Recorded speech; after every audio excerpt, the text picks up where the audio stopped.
Bonjour à toutes. Alors on va essayer de dire quelques mots sur la parashat Mishpatim et d'essayer d'arriver à vivre avec les concepts de la Torah. Alors c'est marqué ici dans la paracha, un passage où j'ai marqué Im Kelsef Talve et Ami. Hachem propose au clan d'Israël de prêter de l'argent, dit Hachem à mon peuple, Vet Ani Mar, mais que soit le pauvre avec toi. L'otielo kenoché, ne soit pas comme un créancier, l'otassimon à l'abnécher, n'implique pas de ribit, ça veut dire de prête pas avec intérêt. Voilà ce que dit la Torah. Donc il y a une précaution particulière à manifester le désir de prêter, de donner de ce qu'on a, de prêter de son argent aux gens qui sont dans la nécessité, dans la pauvreté. Et Rachid expliquait, c'est très important les mots qui sont utilisés. Et ami mon peuple. Tu vas prêter à mon peuple, et t'es ani marqué, sois le pauvre avec toi. Comme c'est qu'Hachem voulait dire, ce que j'aurais dû faire moi-même, ça veut dire, c'est bien entendu que toutes les formes de déchéance, toutes les formes de déséquilibre qui existent dans le monde, ben, c'est incombe à Hachem de les combler. Ouais. Et on voit que Hachem propose à l'homme de faire ce travail. Mais il faut savoir que quelque part, on est quelque part à la place d'Akadosh Baruch Hu lui-même qui aurait dû faire, donc on doit se mettre dans la position de celui qui donne. Et dit Hachem, et t'es animar, que le pauvre, la personne qui est en besoin, elle soit avec toi. Alors que ça veut dire, Rachid expliquait la chose suivante, Rachid dit, Eve mistakel, be'atzmecha kelu atani. Regarde-toi comme si que tu étais à la place de celui qui demande. Ne sois pas dans la position de celui qui donne, parce que quelqu'un il tend la main, il dit tiens je vais donner un euro, fais mitzvah, je donne un euro. Mais Eve mistakel, regarde-toi comme si que tu étais dans la nécessité de celui qui réclame.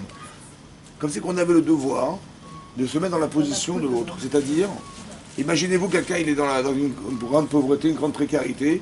Je vais chez lui, je vois sa femme, ses enfants, dans une forme de précarité importante. Il vit dans des conditions désastreuses. Et je suis touché par ça. J'ai dit, tiens, j'ai donné un euro. Peut-être qu'il fallait donner plus, je ne sais pas. Je dis, oh, mais je ne peux pas donner plus. Alors qu'est-ce que je vais faire? Alors, peut-être qu'on va créer une association, peut-être qu'on va s'occuper des gens qui sont dans la nécessité. Ça va créer une autre dépendance, mais dans l'intérêt de pouvoir combler des déséquilibres. Vous comprenez? C'est comme si on nous mettait dans la position de celui qui était victime. Pour pouvoir mesurer combien je suis dans la capacité de pouvoir combler ce qui manque. Eve mistakel be'atzmecha, dit la Torah, mets-toi dans la position de celui qui est victime et pas dans celui qui propose. Parce que celui qui propose, ben, il dit je fais ce que je peux, mais celui qui est victime, il dit mais peut-être ça n'aurait pas suffi, peut-être que c'est affligeant de recevoir si peu, vous comprenez? La vraie capacité émette véritable qu'on a du rapport à l'autre, peut-être c'est de se mettre dans la position de l'autre. D'être dans l'empathie, de savoir combien il est difficile pour celui qui vit cette situation de la vivre. Et là, je mesure la nécessité d'investissement et de mon investissement personnel. Et si je suis capable de le faire, tant mieux. Si je ne peux pas, ben, on s'associera à 10, 15, 20, 30, je ne sais pas, et on essaiera de combler ce qui manque. Mais la vraie conscience qu'on doit avoir, c'est cette capacité véritable à ressentir le besoin des autres. Ça, c'est une mitzvah. On va dire que c'est une mitzvah. Voilà. C'est dans cet esprit qu'il faut vivre la Torah. C'est ça la vérité de la Torah. D'un autre côté, c'est marqué un peu plus tard dans la paracha, c'est marqué comme ça. L'otate mishpat evionecha berivo. La Torah dit ne fais pas pencher le jugement en faveur du pauvre. Ça veut dire reste intègre. Vous avez une personne qui est dans la difficulté financière, qu'on a condamné, qu'on a accusé d'être un voleur, on va dire, voilà. D'un autre côté, a priori, sur le plan social, le riche réclame de l'argent parce qu'il prétend qu'il a été volé par le pauvre. Socialement, c'est logique. Voilà, c'est logique. Socialement, c'est logique. La Torah dit, d'un côté, tu dois aider le pauvre. Donc, tu es dans une empathie très puissante. Ça veut dire de dire le pauvre, etc. J'ai eu la mitzvah d'aider le pauvre et je sais combien c'est difficile pour lui et je ne dois pas lui prêter avec intérêt. Je dois être dans la conscience du besoin du pauvre. Mais est-ce que de quelque part, je ne suis pas sous l'influence de ce que j'ai construit au départ? Cette vérité, en vérité, qui me dérange. Parce que maintenant, hein, il faut faire attention, parce que peut-être que c'est le pauvre qui a vraiment volé le riche. Ou c'est peut-être l'inverse qui se passe. Ouais, c'est que le riche, il profite de la situation sociale du pauvre pour essayer de l'écraser en prétextant qu'il lui a volé. Je ne sais pas comment se dire, vous comprenez? C'est-à-dire qu'on est entre deux vérités, et c'est très difficile de faire un choix. Où est-ce que se trouve la vérité dans ces conditions? Est-ce que là, quelque part on me demande d'être un tzaddik, quelqu'un qui va se mettre à la place d'Akadosh Baruch Hu, qui va être dans l'empathie des autres, qui va entre guillemets souffrir à la place des autres et d'essayer de combler et de masquer cette souffrance en essayant de la combler quelque part pour ceux qui la subissent. Mais d'un autre côté, attention de ne pas être victime de ce regard. L'otate, mishpatera avion berivo. De toute façon, tu vois un pauvre en conflit, le pauvre, il faut absolument l'aider. Et sans me rendre compte, peut-être que j'ai de l'empathie pour lui et j'ai dit pourquoi le faire souffrir plus encore. Et à la limite, je le comprends parce que s'il a volé, bien sûr qu'il n'avait pas de quoi manger, il a volé évidemment. Et donc je suis dans un jugement qui est un jugement faussé. La Torah dit attention, ne sois pas victime des vérités que tu as construites dans ta tête. Parce que c'est très bien de penser qu'il faut combler les manques des autres, mais pas au détriment de ceux qui vont en être victimes aussi. Parce que si le riche a été volé légitimement, il faut qu'il soit remboursé.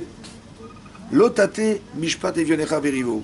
Ne tends pas le jugement en fonction de la tendance émotionnelle que tu aurais vis-à-vis du pauvre. Sois intègre. Très difficile. Ça veut dire que j'ai une capacité à pouvoir me maîtriser, mais d'un autre côté, je suis prisonnier du désir de la misva qui m'incombait un jour d'aider le pauvre. Vous comprenez? Voilà.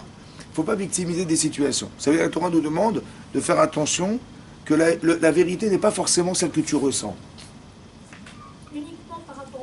Non, c'est un exemple que je vais vous donner. Mais vous avez compris que quelque part, c'est un exemple pour vous expliquer qu'on a créé de tendances inversées. Ah, c'est dur, c'est ça la problématique. Ça veut dire qu'on nous demande d'être des tzadikim, ça va? Mais d'un autre côté, il ne faut pas être victime de tout ce qu'on a construit pour être des tzadikim. Parce que des fois, c'est au détriment de celui qui va en être victime. Dans l'exemple que je vous donne, c'est un exemple parmi tant d'autres, je dois être sensible à la pauvreté des gens, je dois être sensible à la détresse des autres. Mais d'un autre côté, je peux être sensibilisé au point où ce jugement que je vais porter vis-à-vis de la personne, elle va être en empathie vis-à-vis d'elle, au détriment de celui qui va en être victime dans mon jugement. Ça veut dire comme si on demandait de maîtriser la vérité, mais ne pas tomber dans le piège de la sensibilité que ça entraîne chez moi. Hein? Pour le juge, mais on est aussi juge. Par exemple, si nous, on est dans la situation où nous, on est riche, et on est abusé par quelqu'un qui est pauvre, dans une affaire ou quoi qu'on a fait ensemble. Est-ce qu'on doit tenir compte, nous, de sa situation ou pas? Ben non, justement, c'est ça, non. Non, parce que vous l'aidez pas. Parce que vous l'aidez pas, parce que quelqu'un dit le pauvre. Mais en disant le pauvre, qu'est-ce qui va se passer? Ben, il va recommencer. Vous avez compris? Voilà. Ça veut dire que quelque part, c'est très important de faire abstraction des fois de ses sentiments personnels, parce que en tant que juif, on a des midotes qu'on a hérité de nos pères. C'est vrai. Par exemple, la Gemara dit que de nature, on est rachmanim, on a pitié des gens de nature. On est rachmanim, on est baïchanim, on a honte. On est gomlech chassadim, on est des gens qui sont généreux. Ben, alors cette générosité-là, elle est extraordinaire parce qu'elle est construite. Mais quelque part, il ne faut pas qu'on s'en soit victime aussi. Vous avez compris? Il ne faut pas qu'on soit victime. Par exemple, un exemple très simple. Le Gaon de Vina explique que lorsque Haman, il est tombé au pied de Esther Hamalka en lui disant « Excuse-moi, parce que quand Achashverosh a demandé, mais dit qui est-ce qui est derrière cette histoire et qui va absolument exterminer le clan d'Israël et qui veut exterminer ton peuple, sans savoir de qui il s'agissait. Miouze ve'ezeu. Qui est-il cet homme? Hacham el Aolibo, la Sotken, qui voulait faire une chose pareille que de vouloir détruire ton peuple. Et elle a dit c'est Haman. Et Haman, tout à coup, il tombe au pied de Esther Hamalka. La difficulté d'une femme juive, c'est de se dire, au fond, c'est vrai le pauvre. Il fallait qu'elle résiste à ça. Et qu'elle dise non, il faut absolument qu'on juge cet homme. Vous avez compris, c'est très difficile quand on a des fois honte pour les autres, des fois on a empathie pour les autres. Et des fois, en fait, c'est déformateur de réalité ou de vérité. Et par pitié, on va dire c'est pas grave. Vous avez compris? La Torah dit que Mishen Bodaat, quelqu'un qui n'a pas de Da'at, quelqu'un qui n'est pas conscient, Assour les Rachem Alav. Assour les Rachem Alav. C'est interdit d'avoir pitié de lui. Pourquoi c'est assour d'avoir pitié de lui? Parce que le pauvre, oh, c'est pas grave, il est bête, c'est pas grave, on va l'aider, on va faire pour lui, Et finalement, en l'aidant, on ne va pas l'aider. Parce qu'il aurait fallu qu'il se débrouille tout seul, ça m'a pas parce qu'on est des mamans gentilles, alors on va faire pour les autres, on va aider les gens. On t'a pas demandé d'être la béquille des autres. Des fois, il faut être un peu rigoureuse, un peu dur, c'est vrai, mais dans l'intérêt de la personne. Vous avez compris qu'il y a un conflit émotionnel qui se mélange. D'un côté, on a pitié des gens, et d'un côté, il faut des fois pas avoir pitié des gens. Parce que quand tu as pitié des autres, finalement, tu fabriques des abrutis. Voilà. Et des gens, des gens qui sont bêtes, voilà, ils sont bêtes. Ils disent, oh, le pauvre, à l'école, comment ça va se passer, et ses devoirs, et sa professeure, et lui-même, il va souffrir. Il dit, non, c'est pas grave, on va tricher, c'est pas grave, allez, on va les faire nous-mêmes, on va l'aider, puis tu diras que c'est toi, et puis c'est pas grave. L'interrogation, on la fera nous-mêmes, ou je sais pas moi, la dissertation, on la fera nous-mêmes, et puis on fera croire que c'est toi, c'est pas grave, au moins tu seras soulagé. On fabrique des nuls. La Torah dit, c'est pas parce que des fois pitié, il faut l'utiliser à bon escient, des fois c'est contre toi, mais c'est pas grave. Parce que tu auras pitié d'une personne, mais finalement c'est elle qui va en être tributaire demain. Vous avez compris? Avec nos enfants, c'est pareil, dans toute situation de vie professionnelle, etc. Des fois, il faut être rigoureuse, mais c'est contre nature, parce qu'on n'est pas forcément dans cet ordre d'idée.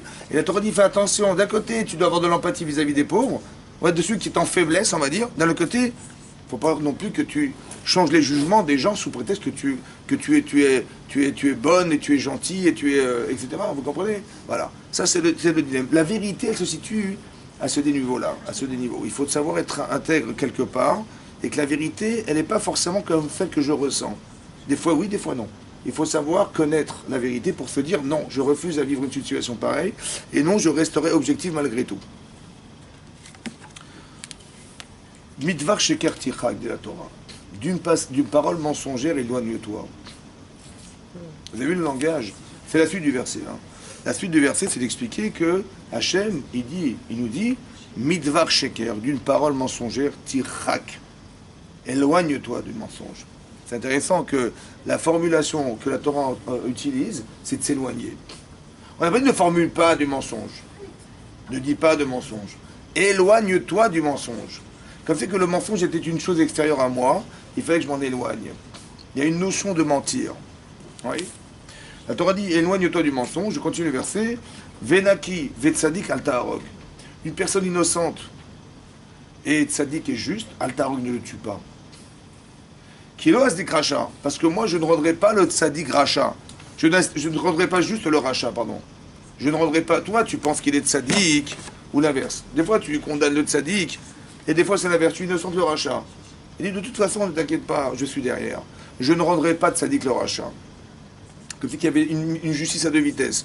La justice humaine, toi, tu juges les gens, c'est vrai. Mais ne t'inquiète pas, mais si tu es trompé, de toute façon, Hachem, il est derrière. Ça va? Dit Hachem, dit Rashi, ramène Rashi, et Rashi rapporte et nous dit, Lo asdik rachat, Rashi dit, que même, il en a khaner zéro, etc., Rashi nous dit, moi, j'ai beaucoup de messagers, vous comprenez? Hachem peut utiliser n'importe qui dans le monde, même des animaux, pour faire la justice sur la terre. Donc, de toute façon, il y a une justice divine. Ne crois pas que tu peux échapper à Hachem. Même si toi, en tant que juge, tu penses légitimement qu'il est coupable ou l'inverse, oui, ne crois pas qu'il va pouvoir échapper à un regard qui est un regard divin derrière cette situation. Ça va? Comme si qu'il y avait deux choses à comprendre ici. Que quand il y a des coupures d'électricité, ouais, vous savez que le Yitzhara se mêle de l'histoire. Alors, qu'est-ce qu'on fait alors? On continue. Dans le noir, alors. Bon, on va continuer dans le noir. Alors, c'est pas grave, on continue. Là, il y a ces coupures. Alors, peut-être que là, c'est le disjoncteur qui est là. Non, c'est pas là. Ah, c'est derrière, c'est dehors. Ok, bon, on va continuer. Alors, non mais c'est pas de chez nous, c'est pas de chez nous. Non, c'est de l'autre côté là. Alors on y va, c'est pas grave. Khazak ou Balo, vous pouvez vous asseoir. Non, ça sert à rien. Ça sert à rien, c'est dehors. Alors, qu'est-ce que je vous disais avant que je m'énerve? Un petit moment, ça va se... Dans 10 minutes, même pas. Alors, qu'est-ce qu'on a dit? C'est pas des... Il y avait une justice divine qu'il faut couper. Ah, justice divine, il faut pas mentir. Alors, ne pas mentir, ça veut dire quoi la mentir? Alors, pourquoi c'est grave de mentir? On dit que Chotamo Shel Hashem, vous savez, le sceau d'Akadosh Baruch Hu, le sceau, c'est Emet. Vous voyez, on dit Hachem, quel qu'une des qualités essentielles d'Hachem, c'est d'être juste, d'être vrai. Ouais, d'être émet, d'être vrai. Alors, qu'est-ce que c'est? Alors, pourquoi la Torah nous demande de s'éloigner le plus possible du sheker du mensonge? Parce que qu'est-ce que c'est que le mensonge au final? Oui, le mensonge, c'est mentir. C'est soit de se mentir, soit de mentir. Ça veut dire quoi? C'est-à-dire qu'il y a des choses qui sont de l'ordre d'une confrontation à moi, et je suis obligé de mentir pour faire croire. Mais en vérité, le mensonge, c'est d'arriver à être capable de se dédoubler. Est-ce que vous comprenez? Que quand je mens, en fait, je mens il y a une réalité qui peut me déranger. Quand elle parle de moi-même, cette vérité, elle m'agresse, et je n'ai pas envie ou que je la sache, ou bien qu'on le sache, alors je vais mentir. Ça va? Et le mensonge, quelque part, c'est d'exister autre part qu'ailleurs, autre part que chez soi. Quand la Torah dit, par exemple, j'ai fauté, je dois avouer que j'ai fauté. Ça va? Pourquoi je vais mentir? Parce que mentir, c'est quelque part exister ailleurs. C'est d'exister en dehors de la vérité. Et d'exister en dehors de la vérité, c'est d'exister en dehors d'une réalité. Parce que si je sais mentir, je peux croire à la limite. Parce que quand j'ai construit chez moi un mécanisme de mensonge, je peux même arriver à croire que ce que je pense est vrai, parce que je sais mentir. Vous avez compris? Je peux même imaginer dire, oui, que je peux me mentir, je peux même mentir à Hachem. Quand je sais mentir aux gens, ouais, parce qu'il y a deux formes de mensonges, et je pense que le mensonge est issu du vol. Que quand on ment, on vole la réalité. Quand on ment, on vole l'esprit des autres. Ouais, ça s'appelle du Gezel Da'at. Gezel Da'at, c'est voler l'esprit des gens. Oui. Quand on dit, par exemple, des enfants de Yaakov Avinu, lorsqu'ils ont vu leur père favoriser ce rapport avec Yosef, ils ont dit à Yosef, Lo yachlu dabero le shalom. Vous ne pouvez pas parler avec lui beshalom. Ça veut dire que, vu ce qu'on a vu la manière dont tu l'as exprimé, on a l'impression que tu as voulu gouverner sur nous, régner sur nous. C'était insupportable pour ces enfants. Et ils ont dit, Amshol, Tipshol, Banou, est-ce que tu vas régner sur nous? Tu vas régner sur nous? C'est pas possible. Il dit, Lo yachlu dabero le shalom. Ils n'ont pas pu parler beshalom. Ça veut dire en paix avec lui. On lui dit clairement, écoute, tu es plus notre frère. Voilà, de la manière dont tu dois te comporter, de la manière dont notre père, il a nous considérer, c'est fini. Et Rachid expliquait, d'un côté, c'est honteux, parce qu'ils se sont coupés de ce rapport fraternel qu'ils avaient avec Yosef, mais d'un autre côté, ils n'étaient pas hypocrites. Ils ont dit clairement, voilà ce qu'on pense de toi. Echad bepé, echad belev. Echad bepé, echad belev. Vous avez compris? Je te dis ce que je pense. Mais pas, j'en pense pas moi, mais je te mens. Ils ont été droits avec lui. Ça va? Ils lui ont dit clairement, voilà, je ne suis pas d'accord. La franchise. Je n'ai pas menti, je n'ai pas fait croire. Echad bépé, echad belev. Le pire, c'est echad bépé, d'être un dans sa bouche, mais dans son cœur, j'en pense pas moi. Je vous ai fait croire quelque chose. J'ai menti, en fait. Je pense une chose, mais j'ai exprimé l'inverse. Mais je m'arrange avec vous, c'est pas grave. Vous avez compris? Ça veut dire que je suis double. La Torah dit, mais on ne doit pas être double. De mentir, c'est quelque part faire croire qu'il y avait deux personnes. Comme si il y a la personne qui pense et la personne qui vit. Mais les deux personnes sont les mêmes, en fait. Il arrive quelque chose dans ma vie, et je suis obligé de mentir parce que si on savait ce que j'avais fait, mais quelque part, jusqu'à quand je vais mentir? Vous avez compris? Le mensonge n'a pas d'avenir. C'est pour ça qu'Acharem d'expliquer que le sheker, ça s'écrit Shin, Kuf, Resh, mais les lettres elles-mêmes, elles ne reposent que sur un pied. Pour dire que tu vois, il n'y a pas de stabilité. À quoi ça sert? Jusqu'à quand tu vas mentir? Jusqu'à quand tu vas faire croire? Jusqu'à quand? Ça sert à rien. Ça n'est pas stable. C'est déstabilisant pour toi et c'est pas stable dans ton avenir personnel. Plutôt que de dire la vérité, combien d'années tu vas perdre à croire que ça va, ça suffit? À un moment donné, il faut dire la vérité, il faut être juste, il faut être droit, il faut être vrai, il faut être soi. Vous avez compris? Et d'être soi-même, ça permet d'évoluer. J'ai des problèmes, j'accepte. Pas grave. Pourquoi? Parce que tant que je ne mettrai pas le doigt sur ce qui ne va pas, quand est-ce que je vais commencer à travailler dessus? Ça va? S'il y a des tâches, il y a des tâches. On accepte les tâches. Je peux dire là, il n'y a pas de tâches, il n'y a rien, il n'y a pas de problème. Il y a des tâches. Ça y est, c'est bon, il y a des tâches. S'il y a des tâches, où il y a des choses qui ne sont pas acquises, ou des choses qui ne sont pas justes, ou des choses qui ne sont pas acceptables, c'est pas grave, on les accepte. Et on dit, c'est pas grave, on va nettoyer, on va ranger. Et le temps que ça prendra, c'est pas grave. Au moins, on fait une avodat Hachem qui soit cohérente. Et de mentir, la Torah dit, fais attention, ne mens pas, parce qu'Hachem, il ne supporte pas le mensonge. Hachem, il n'est jamais double. Vous avez compris? Il n'est jamais double. Il n'y a jamais deux personnes dans Hachem. Il y a une seule façon de voir qui est la sienne, et la seule façon de voir qui est juste. Alors, le problème, c'est que nous, on est entre deux situations. Ça veut dire qu'on est d'un mélange de corps et de neshama. C'est-à-dire qu'on a une conscience profonde qui nous fait rappeler qu'on doit être des gens, des tzadikim. Et d'un autre côté, j'ai un corps qui me dit, attends, c'est bon, il y a autre chose à vivre quand même, ça va? On est en difficulté existentielle dans la contradiction qui est la nôtre, qui est d'avoir une neshama et d'avoir un corps. Cette neshama, elle aspire vers le haut, et le gouffre, il aspire vers le bas. On est tiraillé entre ces deux situations. Où est-ce qu'il y a la vérité dans cette situation-là? On est à la fois le pauvre et le riche. Vous avez compris? On est les deux. Et donc on a cette vision doublée qui fait croire que quelque part, j'ai pas envie d'être en conflit avec moi-même. Alors des fois, je vais mentir pour attendre. Ouais. La seule situation dans la Torah, a priori, où on a le droit de mentir, oui, c'est pour faire de shalom. Comme dit la Torah, oui, quand Sarah, elle a entendu derrière la porte que finalement l'année prochaine, elle serait une femme, elle serait maman, et elle a rigolé, elle a ri. Ouais, elle a ri parce que ça lui paraissait tellement ridicule. Ouais, le rire du ridicule, ça veut dire, elle se voit une grand-mère, elle se voit une femme de 90 ans avec enceinte, ça paraît stupide et ridicule, et donc elle rigole de la situation, ça va? Et lorsque son Hachem dit, ta femme a rigolé, elle dit à son mari, ta femme a rigolé alors qu'elle avait dit, mais comment je vais tomber enceinte alors que mon mari est vieux? Ouais. Hachem a dit, elle a dit, mais elle a rigolé, et elle a dit qu'elle était trop vieille. Vous avez vu, Hachem, il a changé. Elle a jamais dit qu'elle était trop vieille, elle a dit, mon mari est trop vieux. Alors le truc, qu'est-ce que ça veut dire? Ça veut dire comme ça. En fait, ta femme, elle a un problème. C'est qu'elle ne croit pas elle ne croit pas qu'elle peut tomber enceinte. Si elle n'y croit pas, elle ne pourra jamais tomber enceinte. Donc ce qu'il faut absolument, qu'Abraham il intervienne auprès d'elle et de donner cette confiance, ouais, d'être capable d'être la femme d'Abraham, la femme qui va engendrer le peuple Israël. Mais si elle n'y croit pas, elle en rigole, c'est que c'est ridicule. Si elle n'y croit pas, elle ne peut pas tomber enceinte. Alors va lui parler. Seulement sache qu'elle a dit qu'elle était trop vieille.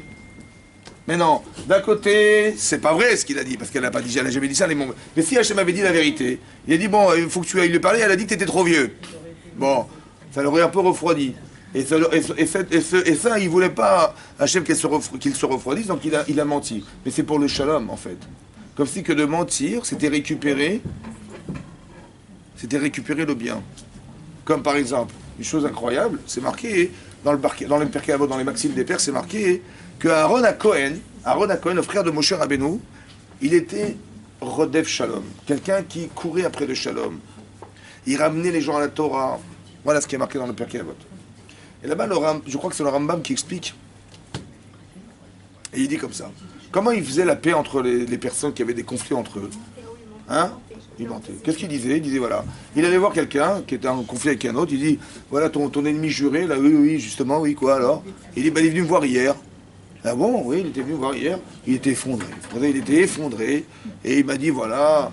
Il dit voilà, moi j'ai été lui parler, mais je sais que on est des amis de 20 ans en arrière, et puis pour une bêtise, on s'est mis en conflit, voilà. Et puis je sais que vous êtes un grand rave, et vous êtes respecté. Et allez lui parler, je vous en prie, allez lui parler. Il lui dit voilà ce qu'il m'a dit. Il était vraiment en pleurs, effondré. Il m'a dit mais est-ce que vous pouvez faire le shalom avec mon ancien ami? On s'est disputé pour rien. Il dit ah bon, il vous a dit ça? Oui, bien sûr, et tout, voilà. Il dit ben si c'est comme ça, bien entendu, évidemment. Je vais faire le shalom. Et puis il va voir l'autre, il lui dit même scénario. Il dit pareil, voilà ce qu'il a fait Aaron à Cohen. Il a menti à l'un, il a menti à l'autre, et Baruch Hashem, dit la Torah, ils se sont réconciliés. C'est qui c'est Aaron à Cohen? Aaron à Cohen, c'est le Cohen Gadol. Hein. Le Cohen Gadol qui rentre dans le Kodesh HaKodashim, dans le sein des saints du Yom Kippourim, et qui est en direct avec Hashem. Cet homme-là, il a pu dire un sheker pareil. C'est la bonne formule? Vous croyez que c'est la bonne formule? Oui. Hein? Ou il fallait dire, non, il fallait dire, écoutez, ça se fait pas. Non. On fait un peu de moralité, de la moralité. Vous vous rendez compte de ce que vous perdez? Vous êtes comme des frères, vous avez perdu cette solidarité, vous avez perdu le lien qui pouvait un jour être le lien fort pour des bêtises. Pourquoi on ne le fait pas de la morale? Pourquoi il n'aura pas fait de la morale? Il aura dit, non, il aura menti carrément. C'est grave quand même, non? C'est comme ça qu'on fait ou pas? Oui. C'est comme ça qu'il faut faire. Il n'y a pas mieux à faire que de mentir. Et à qui on ment? Hein? Il fait appel à leurs émotions, ils mentent pas, parce que finalement, ils les voir comme des ennemis. Il y a peut-être mieux à faire, non? De leur dire, de mettre en avant le positif, et de mettre en conflit, en contradiction avec le positif, et de dire, vous savez, c'est pas bien. Ils sont aveuglés. C'est pas bien, c'était tellement mieux avant que d'être en conflit maintenant. C'est comme ça qu'il fallait faire. Lui, non, il a été mentir, il a fait croire. C'est bizarre, comment ça s'explique? Est-ce que c'est parce qu'il a vu chez l'autre? Hein? Est-ce que c'est ce qu'il a senti chez l'autre? C'est-à-dire? Il a senti que l'autre était vrai, même s'il ne le montrait pas. C'est possible, mais quelque part lui-même il n'y croit pas. C'est difficile. Quand Hachem il dit, elle a dit que qu'elle était trop vieille, c'était faux, carrément faux. Vous comprenez, c'était faux. Il n'est pas dans la possibilité. Il est dans le mieux à dire. Mais pourquoi il faut mentir dans cette situation-là? Est-ce que ça va mettre en colère? Hein? J'ai compris, mais est-ce que la fin justifie les moyens? Est-ce que c'est parce que je vais arriver au bout à essayer de réconcilier un couple, je sais pas, ou que je vais mentir? Pourquoi deux personnes sont en conflit, il faut mentir. Voilà, c'est ça qu'il faut comprendre. Pourquoi il faut mentir? Ouais. On apprend d'ici qu'on a le droit de mentir dans des situations particulières. Mais le chauffage du jour, Alors l'idée c'est comme ça. très très fort. Ils étaient des amis un jour, ces deux personnes-là? Oui. Mais fort. Ça sonne. Il s'est passé quelque chose qui a cassé cette fraternité.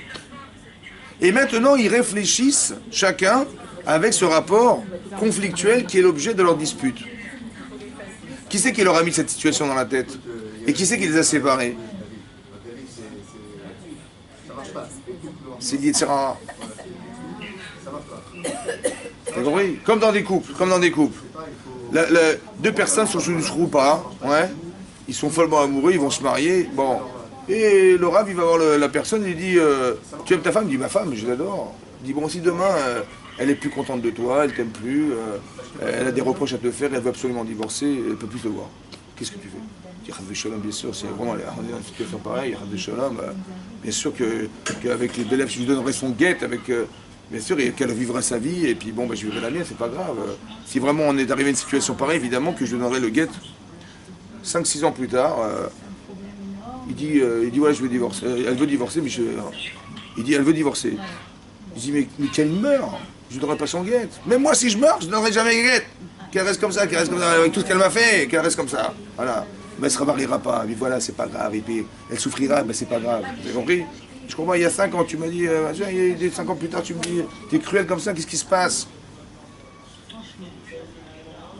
C'est la même personne. C'est juste mélanger quelque chose, hein, vous avez compris? Il y a quelqu'un derrière qui est manipulateur et qui l'empêche de faire ce choix.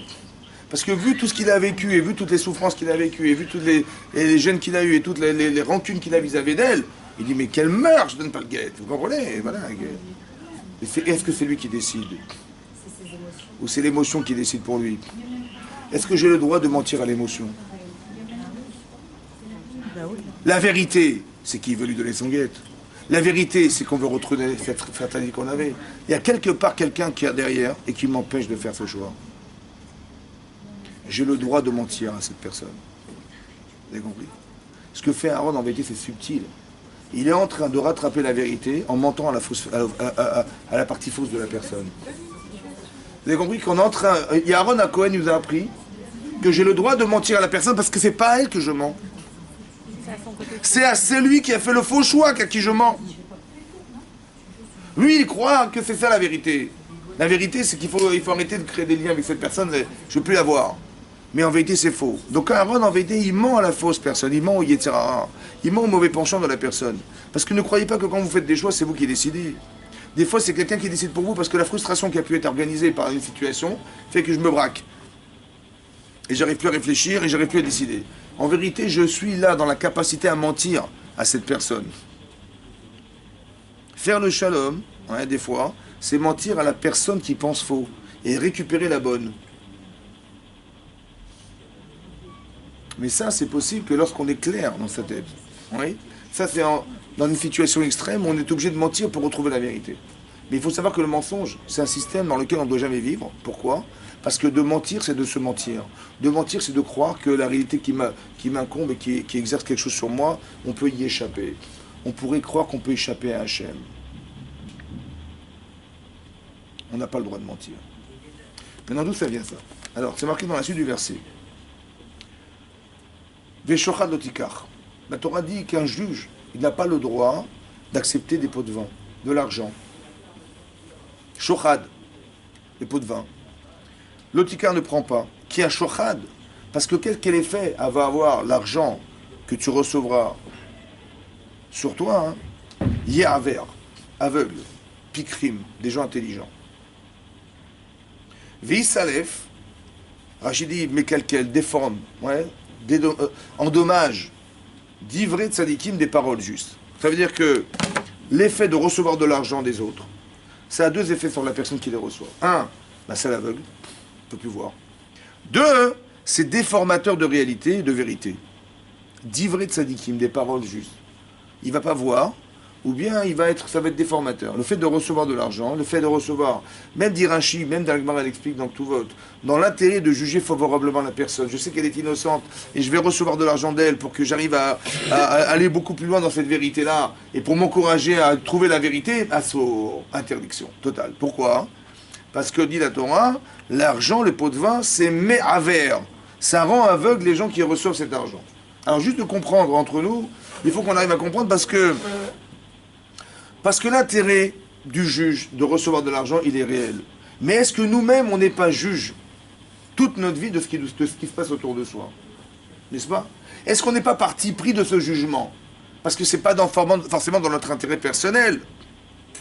Est-ce qu'on n'est pas nous-mêmes les juges qui reçoivent de l'intérêt de soi et d'être incapables de pouvoir juger des situations sous prétexte que je vais perdre? Est-ce que je ne suis pas soudoyé par moi-même? Chouchad. Ça a deux actions sur moi. Un, ça me rend aveugle. Deux, ça déforme. Alors, comment je vais pouvoir déterminer la vérité? Maintenant, comment ça se fait que quand on reçoit de l'argent, on a des bénéfices, hein, on devient aveugle? C'est quoi devenir aveugle? Devenir aveugle. On a moins de discernement. Il n'y a plus de discernement. Aveugle. Il est aveugle, c'est-à-dire qu'il ne voit plus rien. Comment ça se fait qu'on ne voit rien? Comment ça s'explique? Mais comment vous expliquez que la personne intellectuellement elle ne voit plus? Son cœur, il a été touché. Comment? Son cœur, il a été touché. Et comment ça se fait qu'on ne voit plus? Il touchait mon cœur, ok, ben je suis touché par ce qui se passe, mais je suis capable de déterminer, je sais. Ah, ça influe sur mon Comme si que aveugle, ça veut dire quoi aveugle? Ça veut dire que comme si on ne savait plus, quoi. Ça influe sur les sentiments, sur... J'ai compris ça, mais je veux juste comprendre comment ça se fait que l'intérêt que j'ai, on est dans l'incapacité à voir. Est-ce que la chose que je dois voir, elle existe? Bien sûr, dans ma tête, elle existe, mais je ne peux plus la voir. Comment je ne peux plus la voir? Hein? Ça fait déformer, c'est une autre façon. Il y a deux choses, on a dit. Un, c'est aveuglant, et deux, c'est déformateur. Deux choses. Déformateur, on comprend. C'est facile. Mais comment on aveugle? On est fermé à une réalité. Comment ça se fait? Comment ça se passe? Expliquez-moi comment vous expliquez ça intellectuellement. Comment vous expliquez psychologiquement que dès que j'ai un intérêt, je deviens aveugle? Ouais? Comme dit, l'amour rend aveugle. Quelqu'un qui est très amoureux de quelqu'un, il ne peut plus voir les défauts, il est aveuglé par ça. Mais comment ça s'explique ça? Hein? Il est dominé par ses sentiments. Et donc? Les choses qui m'intéressent. Très bien. Ça veut dire quoi? Donc qu'est-ce qu'on apprend de là? Vous avez dit j'ai envie de voir. Très bien. Mais qu'est-ce que ça veut dire pour vous? Il faut aller plus loin. J'ai envie de voir. Ça veut dire quoi? J'ai envie et j'ai pas envie de voir. J'ai envie et j'ai pas envie de voir. Je sélectionne, je fais un tri. Très bien. Et qu'est-ce que ça veut dire? Ça veut dire qu'on a tiré un axiome ici. Quel axiome on a tiré? Hein? Pas l'argent, ça peut être l'argent, ça peut être n'importe quoi. Hein? L'intérêt, hein? Comment? J'ai compris, ça c'est la conséquence. Mais comment expliquer au départ? Je vous explique mon problème. Pourquoi je vous demande de comprendre ça? Parce que si vous ne comprenez pas qu'est-ce qui est à l'origine de votre déformation, si vous ne comprenez pas qu'est-ce qui est à l'origine de votre aveuglement, comment vous allez faire teshuva? C'est-à-dire comment je vais remettre en cause parce que je suis victime du regard. Vous voyez des choses, vous êtes une victime. Et tout à coup, il y a un système qui s'organise chez vous qui s'appelle du jochad. Ou bien je sais que j'ai des intérêts quelque part, je le sais. Mais automatiquement, il y a un système qui s'organise chez moi. Je ne peux plus voir. Alors comment je vais faire alors? Vous avez compris? Si je ne comprends pas le système et le phénomène, ben j'en serai victime toute ma vie. C'est-à-dire que je peux vivre une vie qui est complètement fausse toute ma vie, quoi. Vous avez compris? Je suis aveuglé par quelque chose et j'échappe à la vérité. Ça s'appelle un mensonge. J'ai été menti par des choses, par des événements, par des situations, par des sentiments. La Torah dit Dvar sheker tichak, éloigne-toi du sheker. Ah, comment je vais faire? Ça me donne une autre image de moi-même peut-être.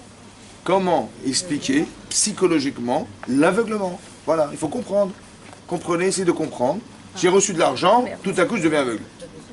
Voilà. J'ai un intérêt, je deviens aveugle. C'est une catastrophe. C'est une catastrophe parce que j'ai des intérêts dans toute ma vie, j'ai des intérêts, moi. Je cherche le bien. Je cherche je cherche ce qui m'intéresse, je cherche ce qui va me porter un intérêt personnel, évidemment, c'est comme ça. Est-ce que c'est pas piégeant parce que je cherche à savoir ce qui est bien pour moi, ce qui est bon pour moi, tout à coup je deviens aveugle, je suis incapable de voir le reste. Ou je deviens aveugle, ou je vais déformer la situation pour arriver toujours à mes intérêts personnels. Alors comment je vais faire? Vous avez compris? Et ça c'est du sheker, ça. C'est sheker, ça veut dire c'est faux. Alors comment on fait? Vous avez compris? Ah, comme ça. Il faut savoir un principe de base. Le Rav Dessler explique que la pensée est animée par un désir. Attention, c'est ça que je vous ai... La pensée, quand vous réfléchissez, c'est parce qu'au départ, vous désirez. C'est-à-dire que la base de la réflexion, c'est un désir au départ. Vous avez désiré quelque chose. Alors vous avez réfléchi comment obtenir un désir. Comment assouvir un désir. Je passe tout ce que vous voyez autour de vous. La complexité de la société est à l'origine d'un désir. Vous voyez, j'ai un tableau électrique. J'ai un système téléphonique. Je ne sais pas, moi, j'ai une climatisation. Ben, un jour, on avait trop chaud. Ou on avait trop froid. On a inventé intellectuellement un système qui s'appelle une climatisation. Mais c'est complexe. Ça demande de la pensée, de la réflexion, d'élaboration intellectuelle, évidemment. On a rêvé d'arriver sur la Lune un jour. On a voulu mettre le pied sur la Lune. On a inventé une fusée. Je sais pas, vous avez vu un tableau de bord d'avion. Vous avez vu comment c'est complexe? Parce qu'on a rêvé de voler un jour. J'avais envie d'aller plus vite. J'ai inventé une machine qui s'appelle le TGV, qui est d'une grande complexité électronique. Mais ça veut dire que la pensée est issue d'un désir. C'est parce que j'ai envie que je pense. Si j'ai pas envie, je pense plus. Le désir de penser, le désir de réaliser, m'oblige à penser. Alors il y a un avantage, c'est la motivation du désir, mais il y a un inconvénient. C'est est-ce que je désire bien? Vous avez parlé de blocage intellectuel. Le blocage, il peut venir d'un désir. Je n'ai pas envie de savoir. Par exemple, quelqu'un m'a donné de l'argent pour le juger. Il m'a donné 30 000 € pour essayer d'arranger sa situation. Mais moi, je suis très honnête avec lui.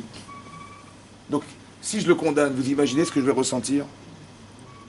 Si je peux penser, imaginer qu'il va être condamné, je vais avoir, le sentiment d'avoir trahi sa confiance. 2, que je serai obligé de lui rendre l'argent peut-être. Vous avez compris? J'ai pas envie. Et comme j'ai pas envie de trahir sa confiance, et j'ai pas envie de rendre l'argent que j'ai reçu, je n'ai pas envie de savoir qu'il est coupable. Et donc forcément dans ma tête, il va y avoir une coupure. Celle de ne pas savoir. Je ne veux pas savoir, donc je ne vais pas aller... Peut-être que dans ma tête, il y a des notions qui existent qui pourraient le condamner, mais jamais mon cerveau ira chercher dans cette connaissance. Jamais il ira. Vous savez pourquoi? Parce qu'il sait que ça va être contre vous. Votre cerveau, il ne peut pas être contre vous. Donc il va être aveugle. Aveugle, ça veut dire qu'il n'ira pas chercher l'information. Ça s'appelle un blocage intellectuel. Psychologiquement, on est incapable de pouvoir voir. Pourquoi? Parce que mon cerveau, sachant... votre cerveau, il réfléchit en un quart de millième de seconde. Hein. Il sait que l'information qu'il va aller chercher, elle va vous faire souffrir. Il n'ira pas la chercher. Juste pour vous défendre. Hein? Quel est le travail à faire? Attendez, justement, vous avez compris ça? Par exemple, je vais vous expliquer la vitesse. Quelqu'un, il traverse la rue, ça va? Dans un tournant, il y a une voiture qui arrive. Elle arrive sur lui. Qu'est-ce qu'il fait? Hein? Attendez, d'abord, qu'est-ce qu'il fait d'abord? Ben, il analyse. Ouais, une voiture, elle arrive. Qu'est-ce que je fais? Ben, j'analyse. Qu'est-ce qui arrive sur moi? C'est pas une fourmi, hein? C'est une voiture. Elle est en métal. Elle roule vite. Elle est dangereuse et elle tue. Bon, si ça, je l'ai fait en quelques secondes, mais ça suffit ou pas? C'est une voiture, elle roule vite, elle est en métal, elle est dangereuse et elle tue. Ça, il y a une action. C'est trop tard, ça, il est écrasé, c'est fini. Attendez, elle arrive à 60 km/h, elle est en métal, c'est fini, c'est trop tard. Donc qu'est-ce qui se passe? Il faut que j'analyse vite. Il faut que je donne l'ordre à mon corps de se reculer dans l'espace-temps de la vitesse de la voiture qui arrive sur la personne. Ça va vite ou pas, ça? Mais c'est instantané, à la limite instantané. Votre cerveau, il raisonne vite ou pas? Mais il raisonne tellement vite que vous n'avez même pas conscience de son raisonnement.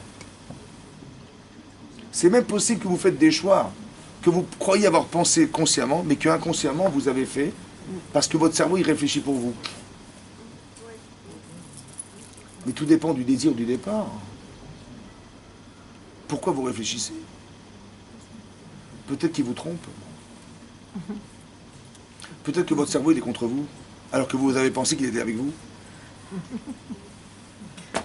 Et voilà la vérité. Là, c'est qu'on est plusieurs à venir. On va finir. Le cours, on se pose en plein de questions. Vous avez compris ou pas? Hein? Ou le contraire? Alors comment je vais faire pour être juste?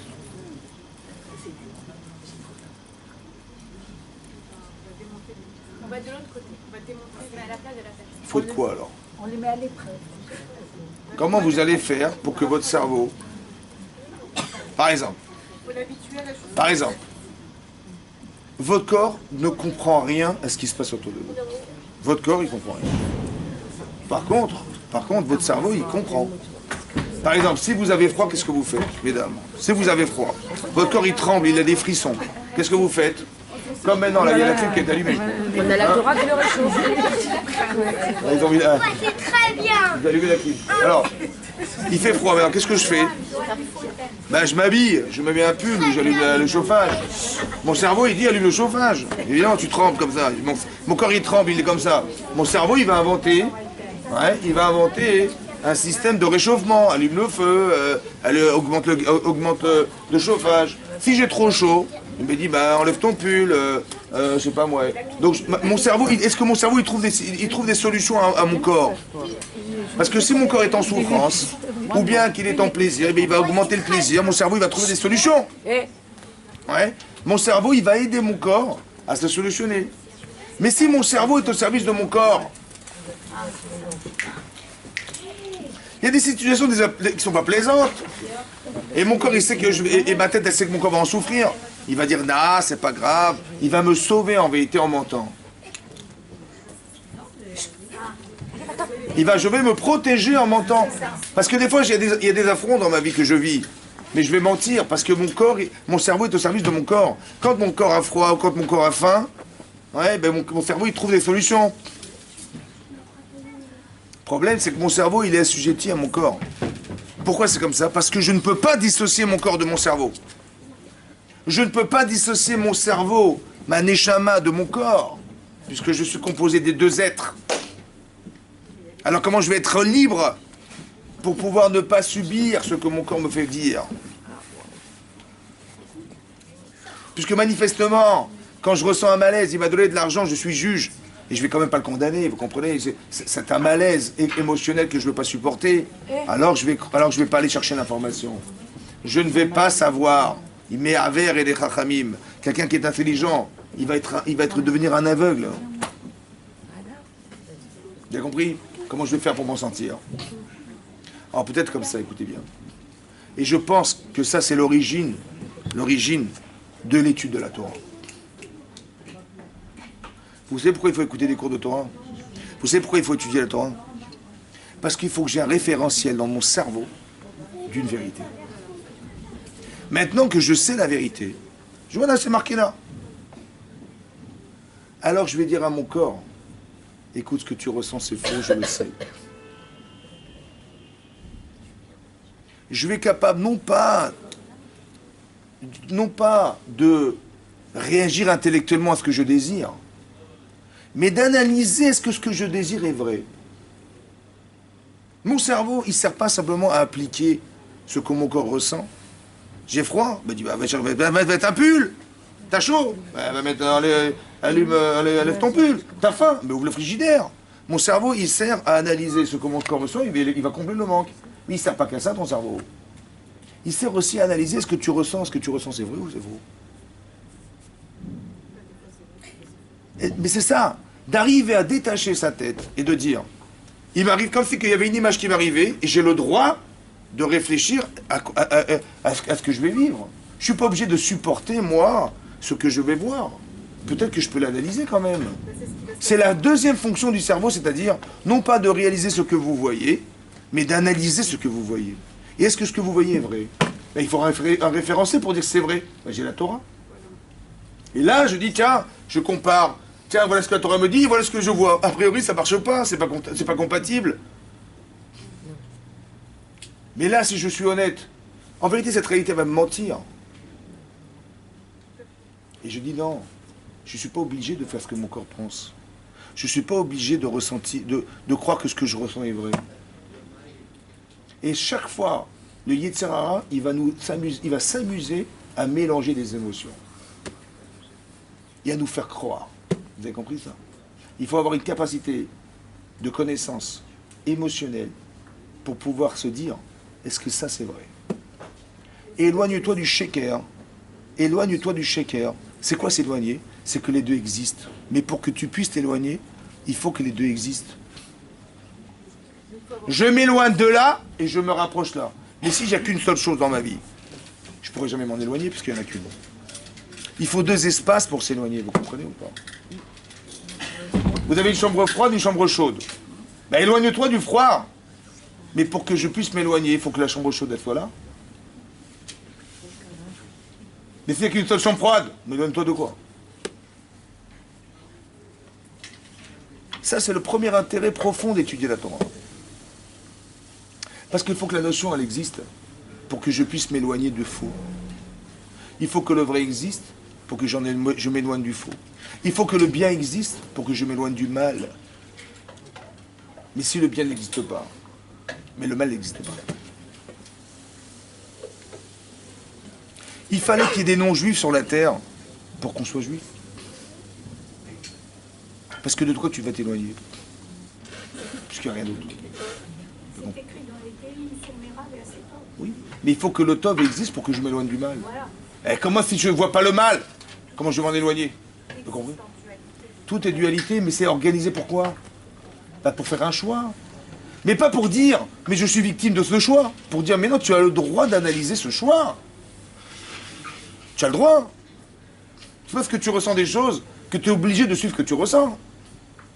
Celui qui s'est mis en conflit avec l'autre, parce qu'il a ressenti une frustration qui l'a fait que, mais je peux plus l'avoir. Mais tu n'es pas obligé d'accepter ce que tu ressens. Parce que c'est du shaker, en fait. On voudrait t'éloigner. On voudrait créer une fracture. On voudrait créer de la haine. On voudrait créer de la jalousie. On voudrait créer de la rancune. Mais tout ça, c'est Hatsour. Alors, comment je vais faire? Comment je vais faire? Essaie de comprendre. La vérité, c'est pas la personne qui te dérange. C'est ce qu'elle pense qui te dérange. Pourquoi tu te dis pas, et c'est dommage qu'elle pense comme ça, plutôt que de dire, mais comment elle a pu faire ça? Parce que ce qu'elle a fait, c'est ce qu'elle a pensé faire. Mais si c'est faux, ce qu'elle a fait, c'est ce qu'elle a pensé qu'il faut. C'est pas ce qu'elle est qu'il faut.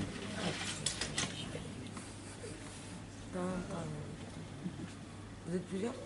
Vous avez compris? En vérité, ce que la personne elle a fait, c'est ce qu'elle a pensé de mal. C'est vrai ou pas? C'est ça qui vous a gêné. Pourquoi vous dites, mais cette personne est fausse, je vais m'en éloigner? Mais non, c'est ce qu'elle pense qu'il faut, c'est pas elle qui est fausse. Ah. Et donc, qu'est-ce qu'il faut changer? Il faut pas changer la personne, il faut changer la pensée de la personne. On ne peut pas changer la pensée de Je ne la dis pas du contraire, mais déjà de savoir où est-ce que les problèmes se trouvent. Et ça, vous êtes déjà libéré d'une chose déjà. Ah ben oui, parce que, vous avez compris, il y a des choses qui sont... Vous avez compris? D'un côté, je vous demande de vous occuper des pauvres. D'un côté, je dis attention, hein, quand vous allez juger le pauvre, il ne faut pas être favorable, parce que c'est dur d'être les deux, vous comprenez ce que je veux dire? Comme si on devait développer chez soi cette capacité à se maîtriser dans sa connaissance émotionnelle. Par exemple, une femme, elle adore son mari. Bon, un homme, il adore sa femme. L'amour profond qu'ils peuvent avoir ensemble. Mais tout ça, c'est proportionnel à une sorte de situation qui pourrait être une contradiction à l'amour et qui pourrait engendrer un désamour et qui pourrait engendrer un désastre. Parce que l'amour est proportionnel au désamour, ça veut dire que la frustration qu'une personne peut vivre, elle est proportionnelle à l'amour qu'elle peut avoir d'elle-même, de la personne en face d'elle. Par exemple, si mes voisins, ils font des bêtises, je dirais mes voisins font des bêtises. Mais si la même bêtise, ma femme, elle me l'a fait à moi, je vais dire, mais qu'est-ce qui lui arrive? Et je vais me mettre en colère, et je dis, mais je ne peux te voir. Pourquoi? Parce que c'est l'amour frustré, la trahison de l'amour, vous comprenez ou pas? C'est-à-dire qu'on peut aimer les gens, mais on peut être trahi par un désamour qui est proportionnel à ce qu'on aime. Comme par exemple, un exemple très simple. Mettez-vous dans la peau un jour d'Yitzhak Avinu. Bon, Yitzhak Avinu, il va absolument bénir Esav. C'est Esav. Sa femme lui dit, mais non, il ne faut pas bénir Esav, il n'y a rien à faire. Il est tellement têtu, Yitzhak, qu'Hachem, il est obligé de le rendre aveugle pour qu'il bénisse Jacob. Il est devenu aveugle par entêtement. Oui, non? Bon. Il arrive, qu'est-ce qui arrive? Jacob, il se déguise en Esav. Il a mis son costume, Esav. Il fait, voilà, c'est qui? C'est moi, Esav.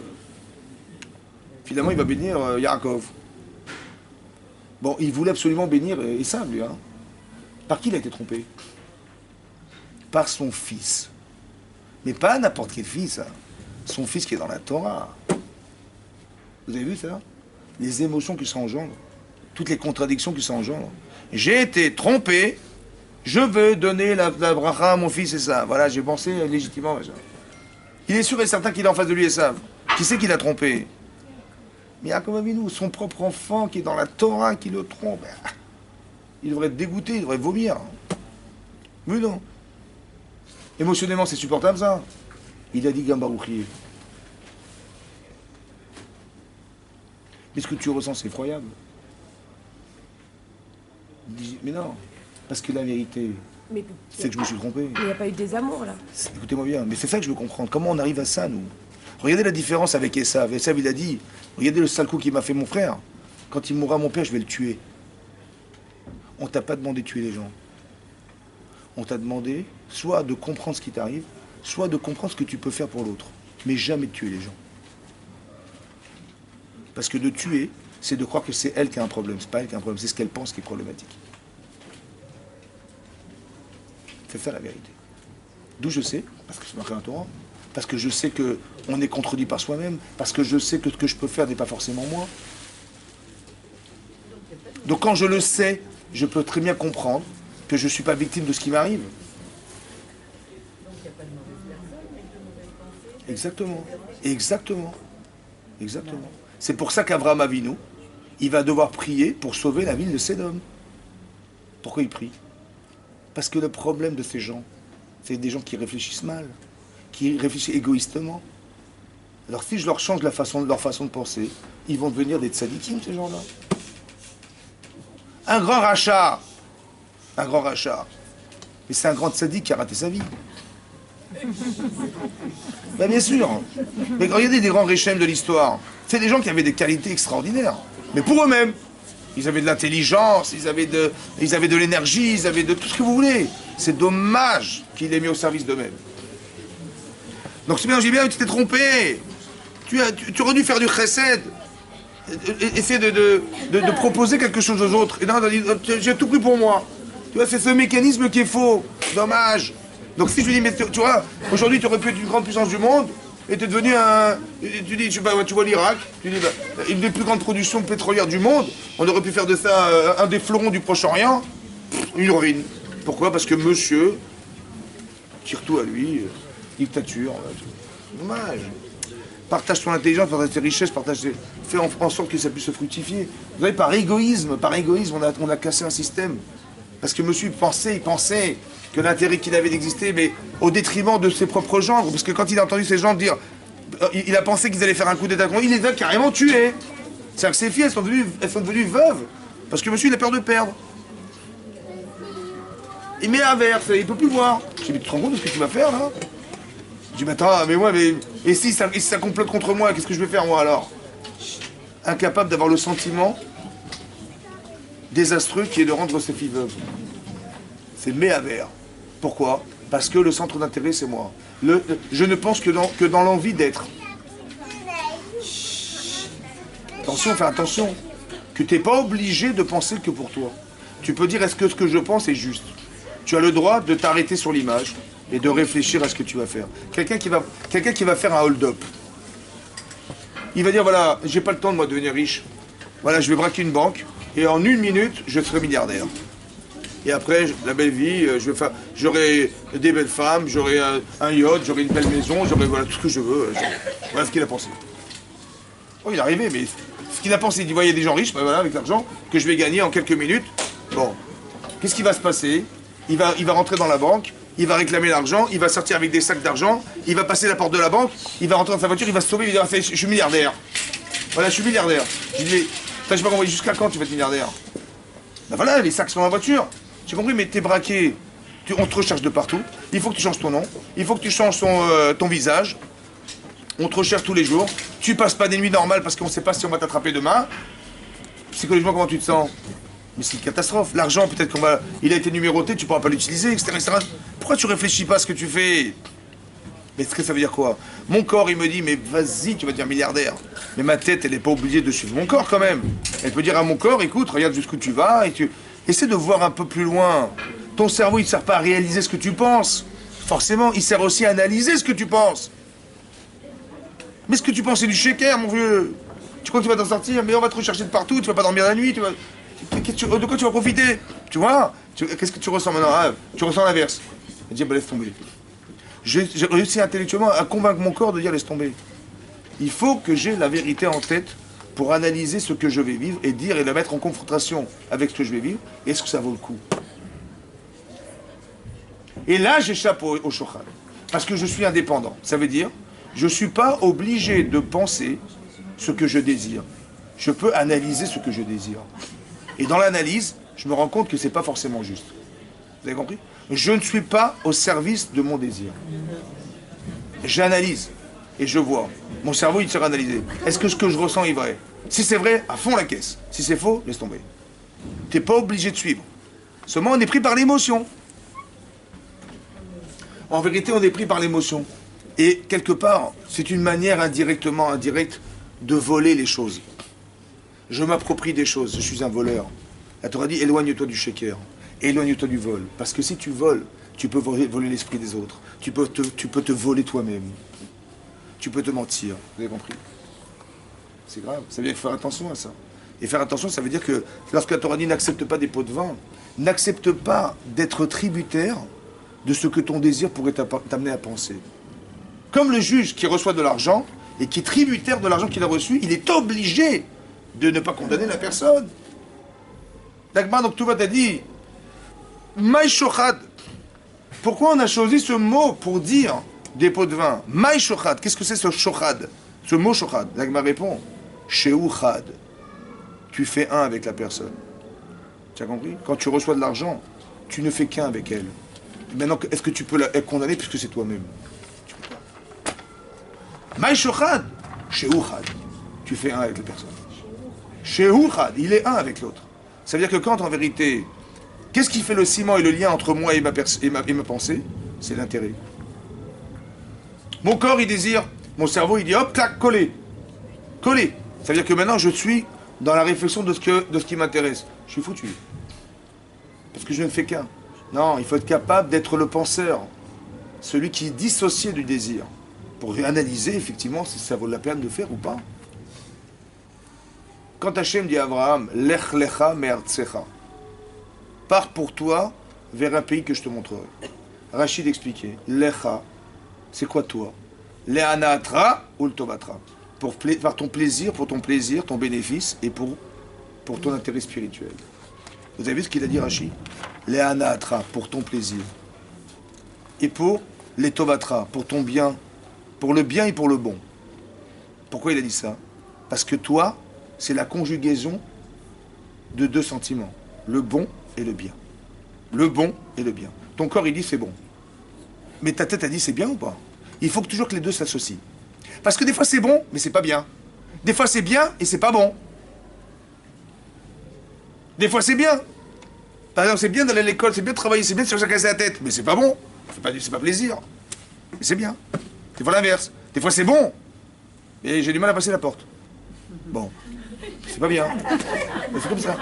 Donc fais attention, fais attention. Il faut que les deux soient justes. Mais pour ça, il faut l'analyser. Vous avez compris?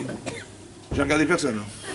Mais vous avez compris? Il faut analyser. Vous avez compris? Il faut que les deux soient vrais. Il faut que les deux soient vrais.